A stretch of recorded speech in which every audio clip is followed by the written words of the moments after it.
But I've been doing a Ron DeSantis voice.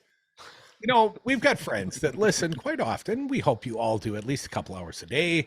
You know, give us 2 hours and then, you know, any other product. Just a little taste of that. Spread around the love, if you know what I'm saying.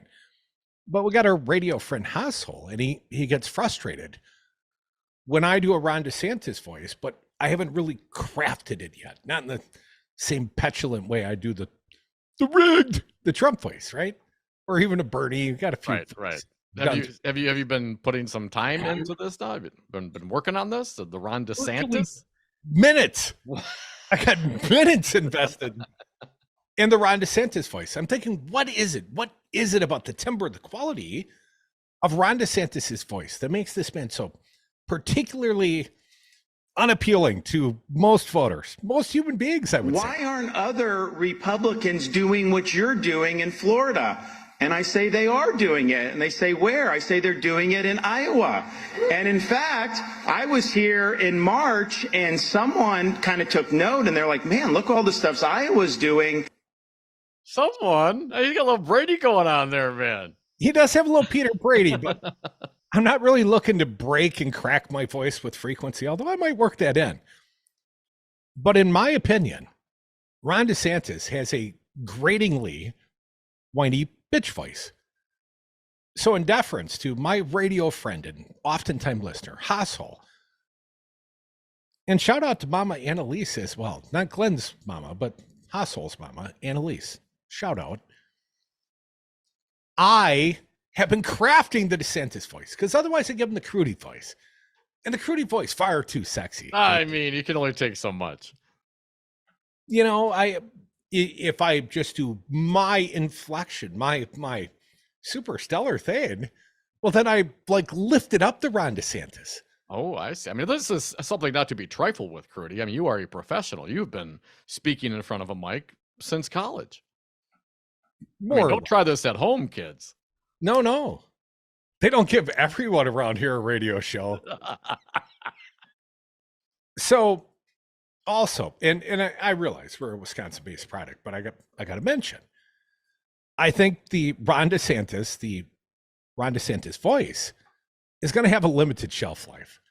I do analogize, I parallel the candidacy of Ron DeSantis with that of the wanker, Scott Walker, the former gubernator of the state of Wisconsin. Of course, he was a awful presidential candidate.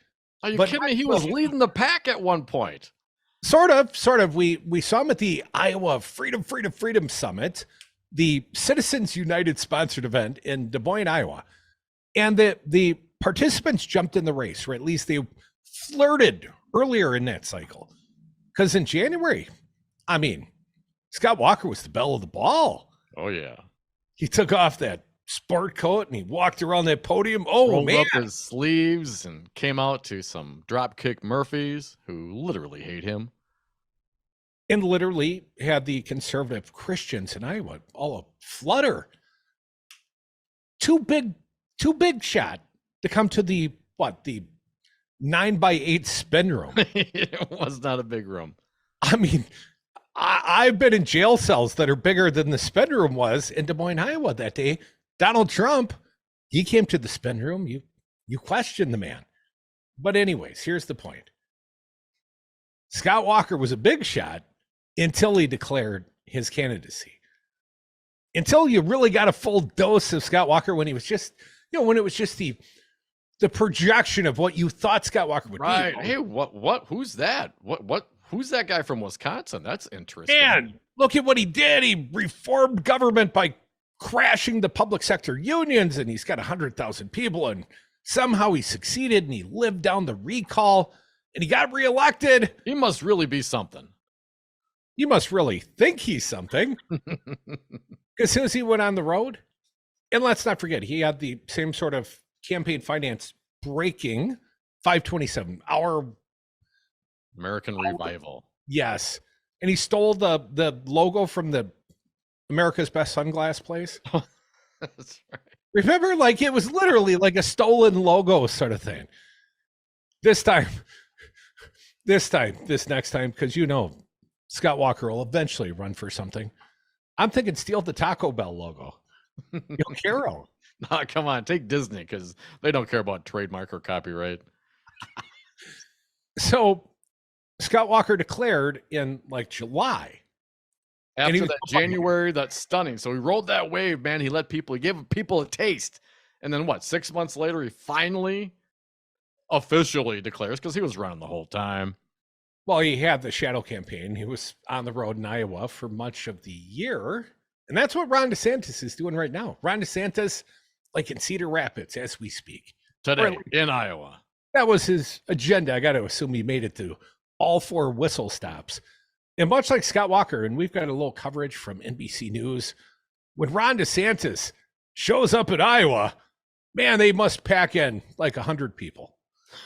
He had like 100 people at his first whistle stop. And I got to tell you, Dom, and we've done a few live events, but if we went to a bar in Madison and we gave people a little bit of notice, said Devil's Advocates are coming to party, and we didn't have more than 100 people, I would quit this sport. You'd be sad. You know what I mean? If we said, hey, man, we're going out, come see us, we're going to have a good time. Or like, hey, I'm running for president, and I know the Twitter thing didn't work out great, but come see me in Iowa. It's going to be great. It's going to be wonderful. You get a full piece of what Ron DeSantis is all about. Let me give you just a little taste of the Ron DeSantis. I've been working on this. Oh, God. The Associated Press. Ron DeSantis was making a 4-stop blitz through Iowa during his first full day of presidential campaigning today, aiming for a personal connection with the voters while intensifying his criticism of former President Donald Trump. The Florida governor's first stop was the floor of the Port Neal Welding in Salix, a rural town near Sioux City in the heart of the most Republican-heavy part of the state. So this is the deepest red of deep red Iowa, Dom. Lining the highway outside of the welding shop were metal structures, including a towering Jesus, a version of the Statue of Liberty, and the Minions. DeSantis talked up his efforts to push his state farther to the right, but he often barreled through his 30-minute speech in a workmanlike fashion. Is that what they call it? Left few pauses for applause. You know, he's never seen applause before, Dom. Well, you're blasting through the script because you want to get on to the next stop. Way to really, slow down and touch base and feel and hear the people of Iowa. Connect with the voters.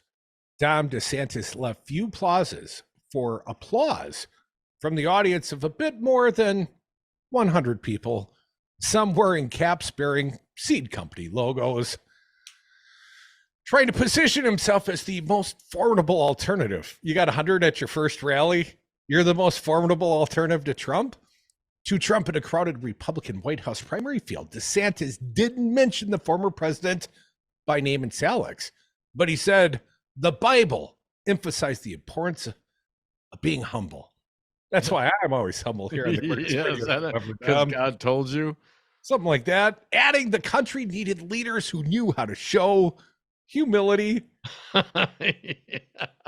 Wait, here it comes. I've been working up to this. All right. The tired dogmas of the past are inadequate for a vibrant future. We have to look forward. We can't look backwards. We have to have courage to lead, and we must have the strength to win.